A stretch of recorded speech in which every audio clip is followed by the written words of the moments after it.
mes chers élèves, j'espère que vous allez bien et que vous profitez de ces moments de détente pour travailler, pour préparer vos examens. Le cours d'aujourd'hui, il va porter sur le graphe 7, sur les exercices de graphe 7.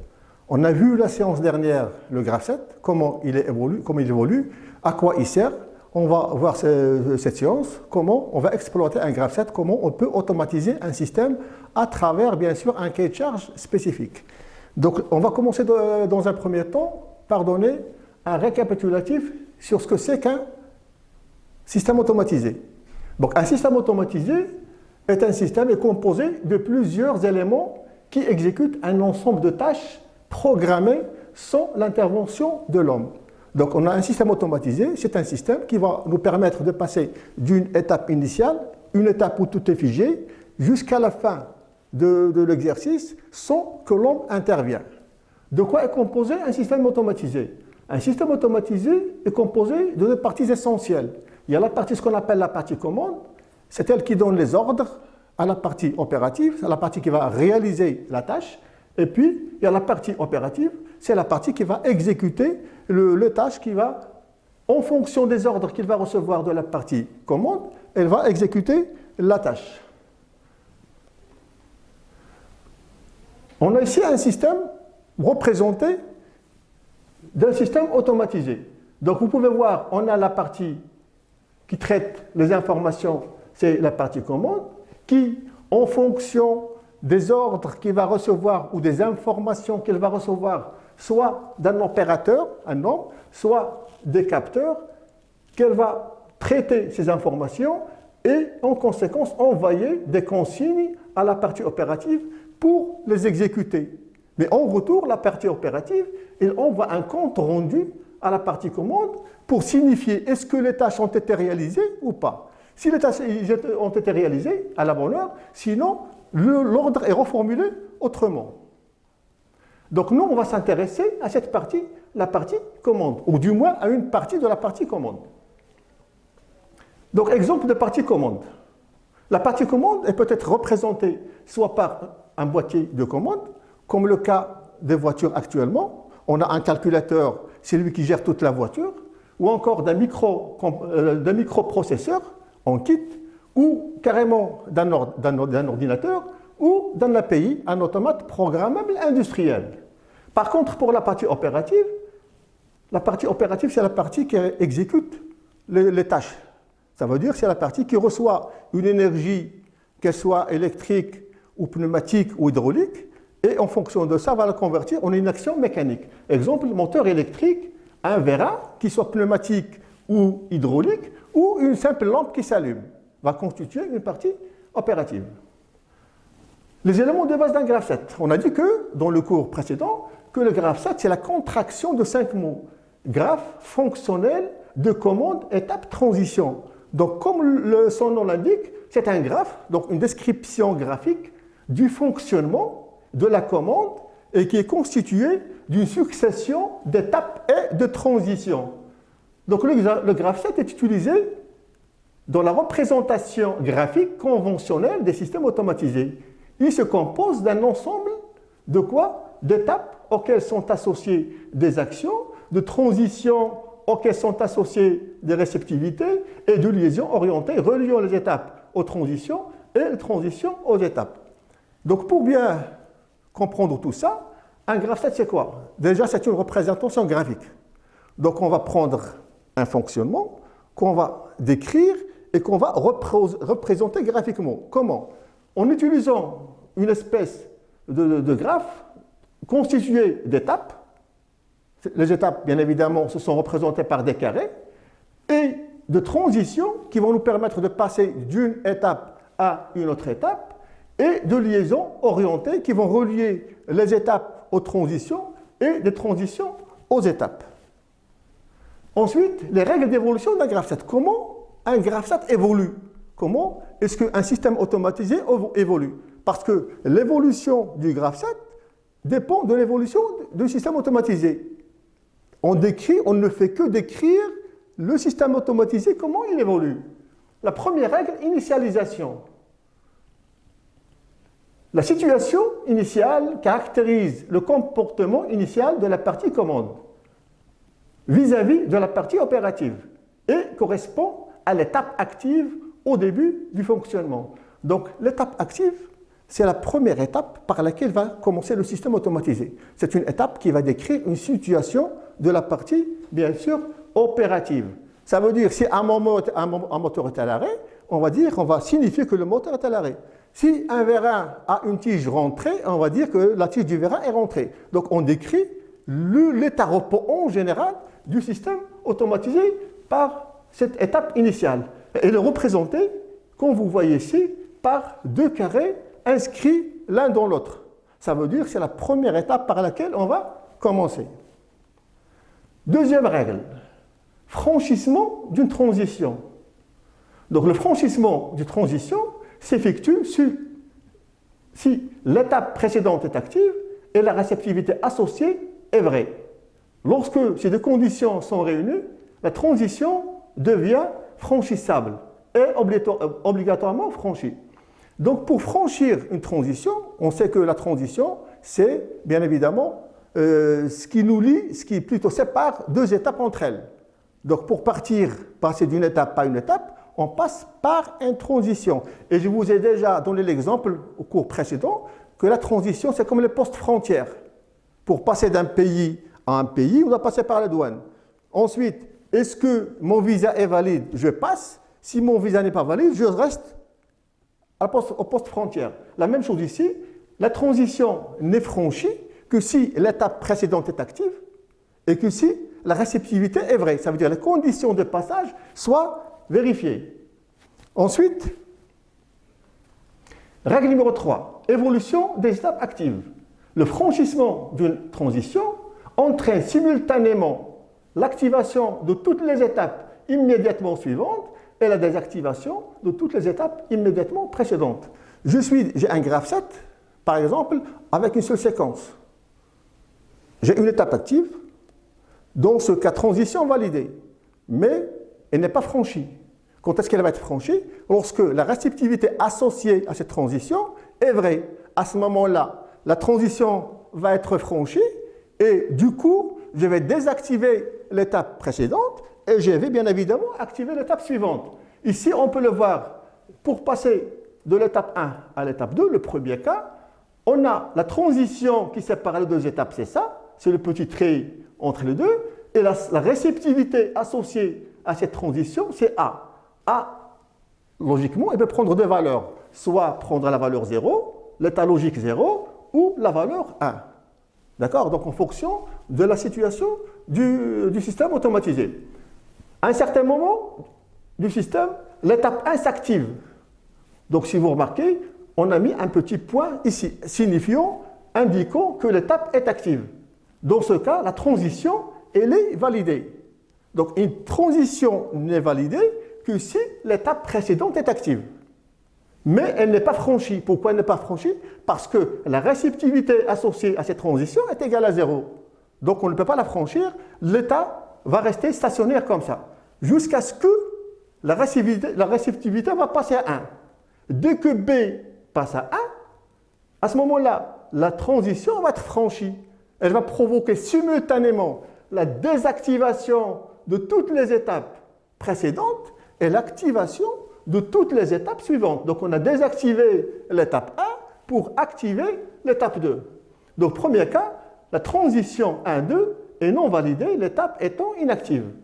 Cas numéro 2, l'étape 1 étant active, la transition 1-2 est validée, mais ne peut être franchie car la réceptivité n'est pas vraie. B est égal à 0. Et troisième cas, la transition 1-2 est franchie. Pourquoi? Parce que la réceptivité est vraie. B est égal à 1.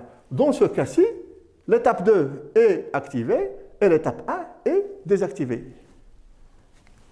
Ensuite, règle numéro 4. Évolution simultanée.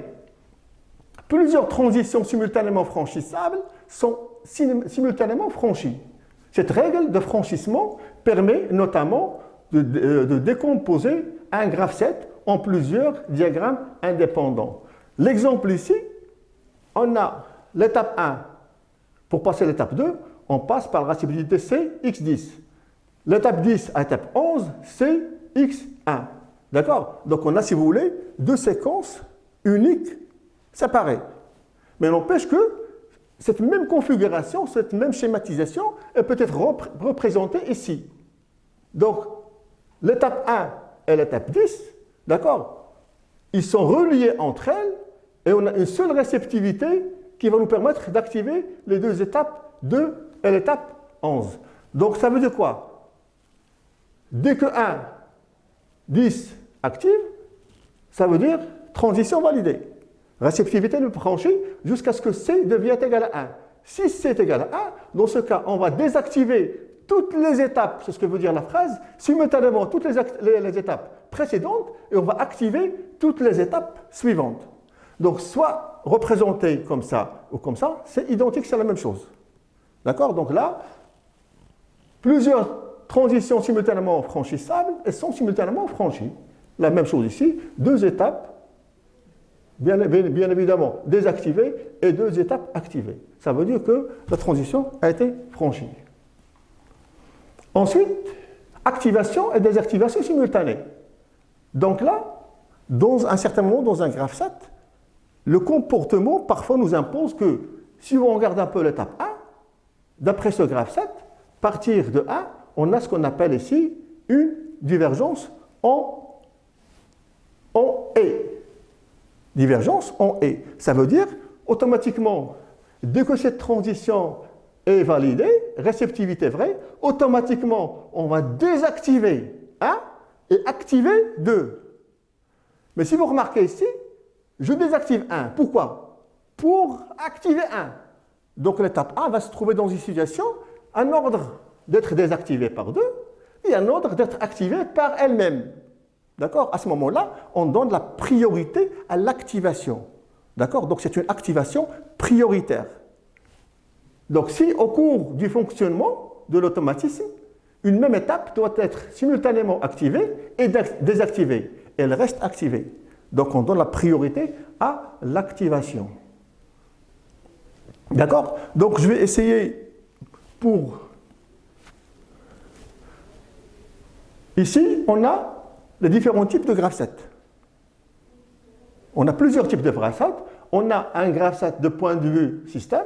Ça veut dire qu'on ne fait que décrire le fonctionnement du graphe 7, présence d'un véhicule, qu'on a vu l'exemple du cours, le parking géré automatiquement, ouvrir la barrière, allumer R, on donne des ordres.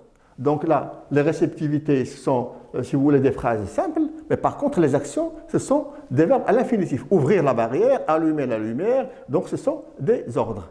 Donc là, c'est de point de vue système. Ça veut dire un état, je dirais, un état brut du graphe 7. Ce graphe 7, on va essayer de développer un peu plus et on va passer au point de vue partie opérative. La partie opérative, quant à elle, on remplace carrément les mots et les verbes utilisés par une symbolisation de la partie opérative, par la position de capteur. Par exemple, quand on dit présence d'un véhicule, ça veut dire qu'on va déclencher un capteur B1. Présence de la voiture, S2, position de la barrière haute. Si vous revenez un peu à l'exemple étudié pendant le cours. Il y a un point de vue partie commande plus développé, là, la présence véhicule, la barrière, ça veut dire au lieu d'écrire ouvrir la barrière, je commande carrément un moteur qui va actionner la barrière. Moteur, position ou avant, marche avant. Par contre, pour point de vue partie commande, au lieu de commander de dire AM, mais parce que réellement, je ne commande pas un moteur. Le moteur, c'est un actionneur. Et moi, quand je commande le pré-actionneur. Ça veut dire l'élément qui va fournir l'énergie électrique au moteur. Donc finalement, c'est un contacteur moteur, sens avant. D'accord? Et au lieu de me dire, par exemple, allumer lampe R, je vais commander un relais, c'est lui qui va commander la lampe R. Donc là, j'utilise carrément la technologie. Avant de passer à notre exercice, on va essayer ensemble, je vais essayer de vous montrer quelques systèmes automatisés, comment ça fonctionne, pour avoir une idée, en gros, sur le système automatisé. On va commencer par un système, voilà, c'est un système, une tête d'usinage. Donc le cycle de fonctionnement est le suivant, descente rapide, ensuite descente travail, et ensuite, bien évidemment, recul rapide. Là, c'est une machine qui nous permet de réaliser des perçages. Donc, on peut, pour s'amuser, essayer de réaliser de décrire ce fonctionnement et de réaliser un graphe 7. On peut aussi voir, voilà, un système d'un wagonnet qui va transporter de la marchandise. Donc il est obligé de faire un circuit comme vous le voyez en labyrinthe.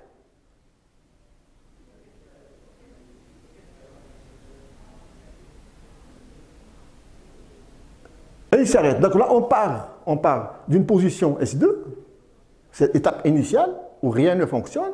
Dès qu'on appuie sur le bouton départ de cycle, le wagonnet va décrire une trajectoire, il va se déplacer jusqu'à S4, ensuite revenir jusqu'à S3, ensuite aller jusqu'à S5, capteur S5, et revenir position initiale. C'est un wagonnet qui doit se transporter, par exemple, se déplacer entre des postes de travail, avec des pièces à son bord. On va voir un dernier exemple pour... Voilà. Donc là, on a un système qui permet... Donc on va charger, qui permet bien sûr de faire subir des pièces à des pièces un traitement. On va charger la pièce dans le bac. Ensuite, on va faire le départ de cycle.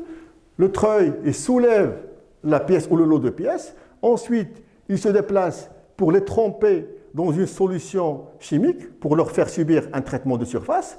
Ensuite, il la remonte avec un temps de séchage et il la met. Donc l'opérateur, il n'a qu'à dépasser, bien sûr, qu'à déposer la pièce, voilà, et appuyer sur le bouton S7 pour provoquer, bien évidemment, le retour du système à sa position initiale. Donc tout ça, les trois systèmes qu'on voit, ce sont des systèmes automatisés que vous serez peut-être amené à automatiser. Donc vous devez passer par la réalisation, bien évidemment, d'un graphe 7. On va revenir un peu à notre exercice. On a vu trois systèmes automatisés, comment ils évoluent.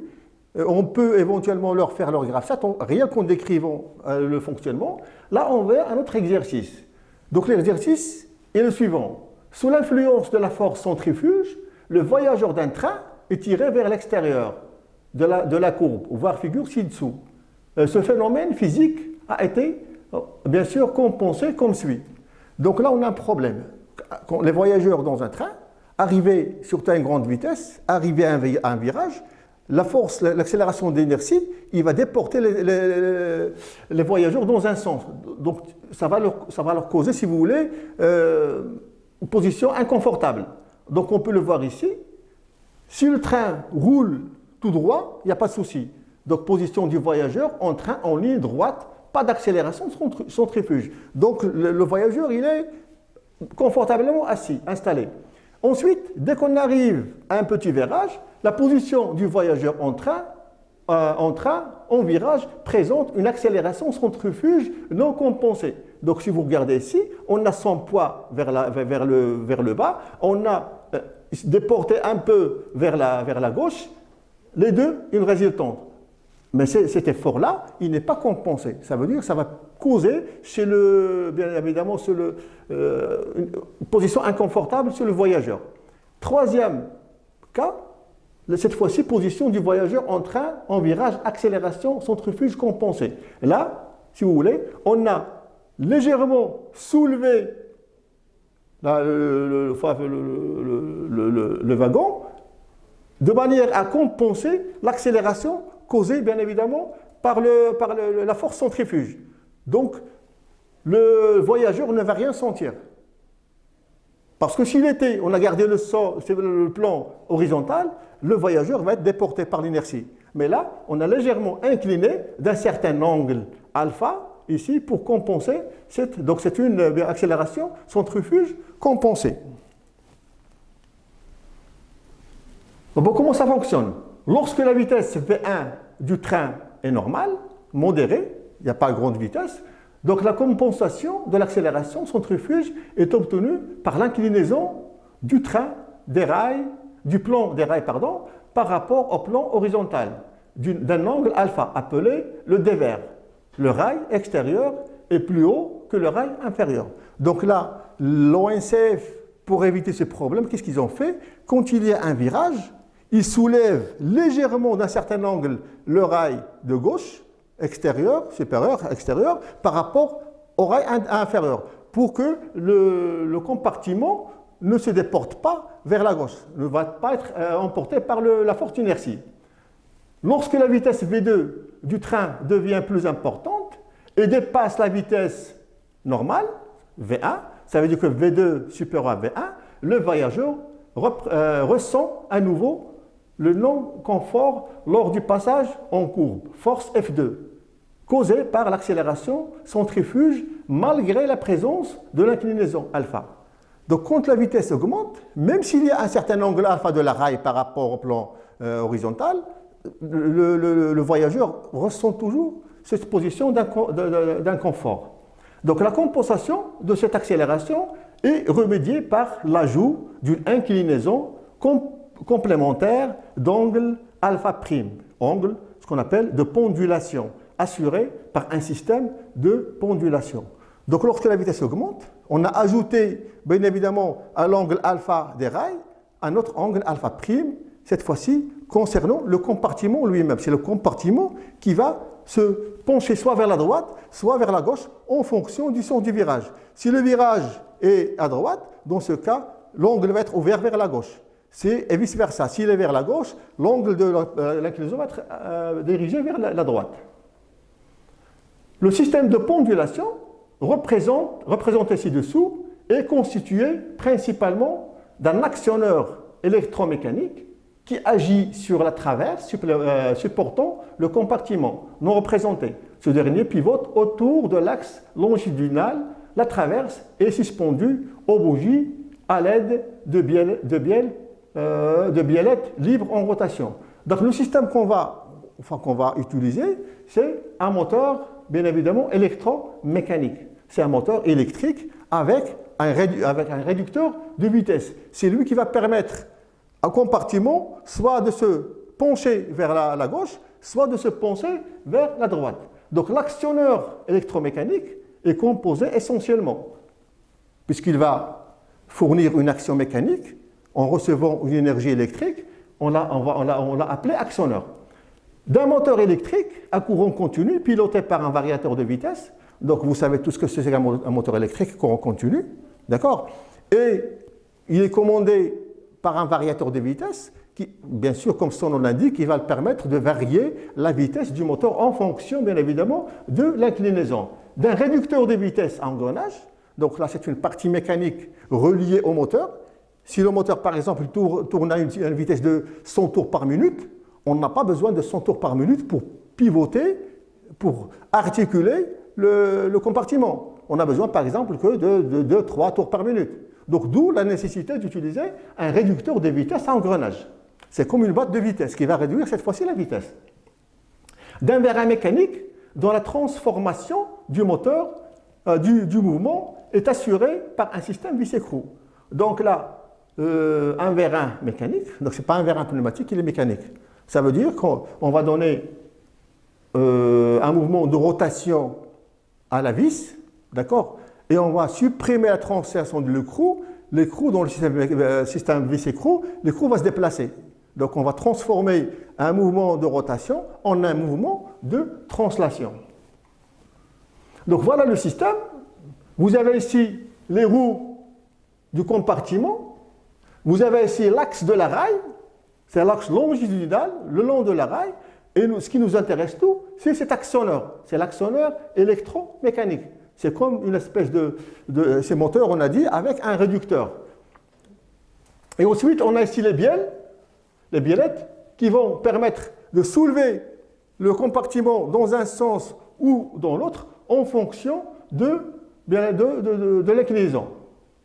Donc le graphe ci-dessous représente les liaisons de l'actionneur électromécanique, des biellettes et de la traverse par rapport aux bougies.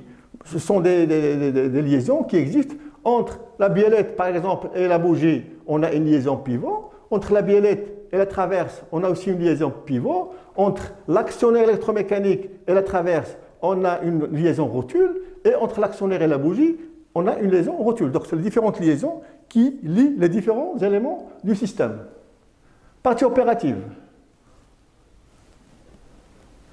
Donc, le moteur à courant continu On va voir maintenant, on va essayer de voir le fonctionnement. Le moteur à continu qui actionne le système de pendulation est commandé par un variateur de vitesse. Il est mis en marche avant par un relais auxiliaire KAV. Donc là, on a un moteur, on a dit, c'est un actionneur. On ne le commande pas directement, la partie commande ne le commande pas directement. Il le commande à travers un préactionneur. Ça veut dire, pour un moteur électrique, le préactionneur, c'est un contacteur, un relais auxiliaire, KAV. Et en marche arrière, par un relais auxiliaire K-arrière. Donc si je vais commander la rotation du moteur avant, je commande le contacteur auxiliaire avant. Si je veux commander sens de rotation arrière, commande le relais auxiliaire arrière. Bon, le système de pendulation est géré par un automate programmable industriel, un API qu'on a vu tout à l'heure, de type module Zelio. D'accord? Donc la partie commande, elle peut être, on a dit, soit on peut utiliser un ordinateur, soit on peut utiliser un boîtier de contrôle, soit on peut utiliser un API, un automate programmable industriel, c'est le cas ici, et qu'on va voir le cours prochain. Bon, quand l'accéléromètre, 3 axes, détecte une accélération, centrifuge du train, en virage, deux contacts AP et AN commandent respectivement la marche avant ou arrière du moteur pour que le vérin mécanique assure l'inclinaison alpha prime du compartiment dans un sens ou dans l'autre, afin d'étudier la commande du moteur. Donc là, on a utilisé un capteur, un accéléromètre. Son rôle de quoi? C'est de détecter s'il y a accélération ou pas. S'il y a une accélération, automatiquement, en fonction du sens, est-ce qu'on tourne vers la droite ou est-ce qu'on tourne vers la gauche? Si on tourne vers la droite, il va nous commander, on va automatiquement déclencher un capteur contact AP. Si on tourne vers la gauche, un capteur AN.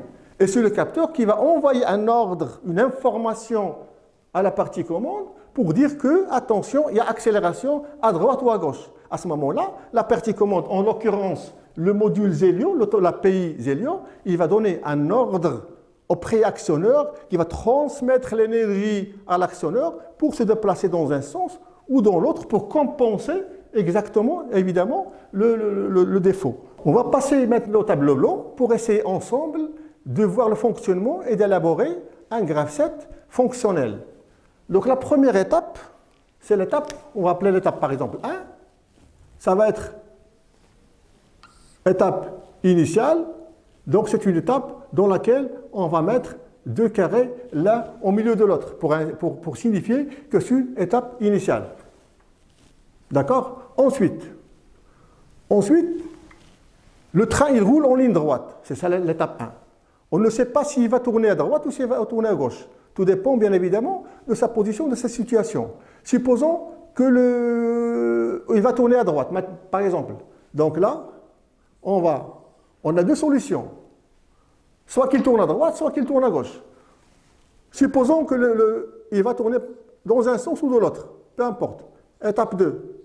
Donc là, qu'est-ce qui va déclencher le système, on a dit? On a dit que le système va être déclenché par deux capteurs commandés par l'accéléromètre, soit à droite, soit à gauche. Donc là, on va dire que l'accélération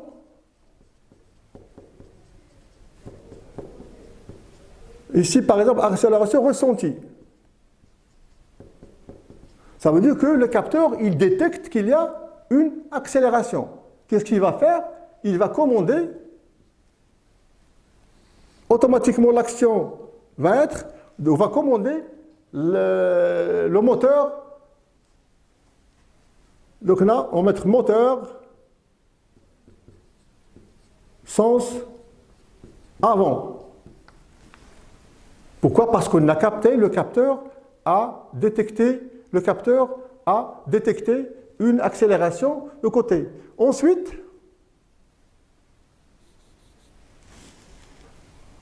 plus d'accélération. Lorsqu'il y a plus d'accélération, que va-t-il se passer? On doit passer, on va revenir à notre position initiale. Donc c'est très simple. Ici, étape initiale, le train roule en ligne droite. On détecte une accélération. On va commander au moteur de tourner dans le sens avant pour compenser cette accélération. Ensuite, dès qu'il n'y a plus d'accélération, on va revenir à notre situation précédente, initiale. Ensuite, deuxième cas, accélération sentie par exemple, ici on va mettre à droite. Et là, on sent une accélération à gauche. Dans ce cas, on va commander étape 3, moteur, sens arrière. On va demander au moteur de se tourner dans le sens arrière pour compenser l'accélération. Il ne faut plus d'accélération. On va revenir à la position initiale. Donc c'est un graphe 7 très très simple, mais qui va nous permettre de compenser le non-confort que va sentir le voyageur pendant les virages d'un train à grande vitesse. D'accord? Donc là, on va, ce petit schéma ici, ce petit graphe 7, on va passer pour le voir réellement comment on va le concrétiser. Bon voilà, une fois le graphe 7 terminé, et pour l'exploiter, on doit étudier un peu ce qu'on appelle le tableau d'analyse. On va analyser étape par étape qu'est-ce qui permet d'activer les étapes, qu'est-ce qui permet de les désactiver et quelle est la sortie. Si on regarde un peu l'étape 1, elle est activée par quoi? Si vous vous rappelez un peu du graphe 7, elle est activée par l'étape E4 et par la temporisation. Donc il faut que l'étape E4 soit active et que la temporisation durée terminée. À ce moment-là, on va activer l'étape 1. Par contre, l'étape 1, on a dit, une étape est désactivée par l'activation de l'étape suivante. Donc si vous regardez d'après le graphe 7, l'étape 1 est désactivée par l'étape 2 ou par l'étape 3. Ça veut dire soit par un virage à droite ou un virage à gauche. Il n'y a pas de sortie, c'est une étape initiale. Par contre, l'étape 2 est activée par l'étape 1 et que la courbe à droite. Il faut que l'étape 1 soit active et que le capteur AP soit actionné. Elle est désactivée bien évidemment par l'étape E4 et la sortie, c'est moteur avant. L'étape 3, quant à elle, elle est activée par l'étape 1 et la courbe à gauche. Elle est désactivée elle aussi par l'étape 4 parce que les deux étapes finissent dans la temporisation, ici. La sortie, c'est le moteur arrière. L'étape 4, elle est activée par E2, par étape 2 ou par l'étape 3. Et en même temps, il faut que l'accélération soit compensée, soit par E2 ou par E3. Elle est désactivée par l'étape 1 et la sortie, c'est l'action temporisée. Maintenant, on va passer en utilisant carrément les capteurs pour mieux signifier les équations. Donc l'étape 1, activation, étape 4 et T, temporisation. Désactivation, étape 2 ou E3. L'étape 2, activation, c'est l'étape 1 et je mets l'accent sur et. C'est un produit logique. E1 et AP et non AN. Donc il faut que E soit active et que AP soit égal à 1 et absence de AN est égal à 0. À ce moment-là, je vais activer l'étape 2. Et je vais la désactiver par l'étape 4. Et la sortie, c'est KAV, donc c'est le contacteur auxiliaire qui va commander le moteur sans avant. Par contre, l'étape 3, elle est activée par l'étape E1, de la même manière que l'étape 2, et AP, non AP et AN. Si vous regardez, c'est le contraire de l'étape 2. Et ça, ce sont des conditions de sécurité.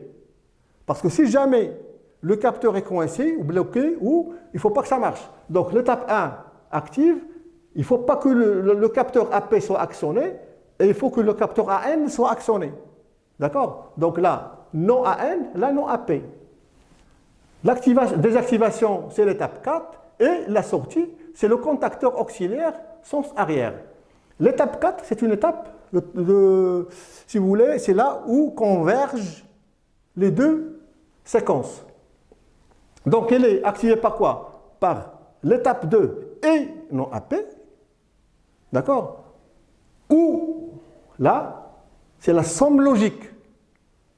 Ce n'est pas le plus qu'on a, vous avez l'habitude de voir, non, c'est une somme logique. Ou l'étape 3 est non AN. D'accord? Il ne faut pas que AP soit actionné, il ne faut pas que AN soit actionné. Et il faut que l'étape 2 soit active ou l'étape 3 active. Le OU, si vous regardez, si vous vous rappelez un peu le schéma, c'est un montage en parallèle. C'est comme si vous réalisez un montage en parallèle. La désactivation, elle est obtenue par l'étape 1. Donc c'est 1 qui va désactiver E2.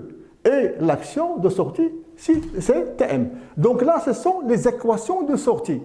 Ça veut dire, si je veux automatiser, passer à l'action et utiliser l'API, l'automate programmable industriel Zelio, je dois utiliser ces équations-là.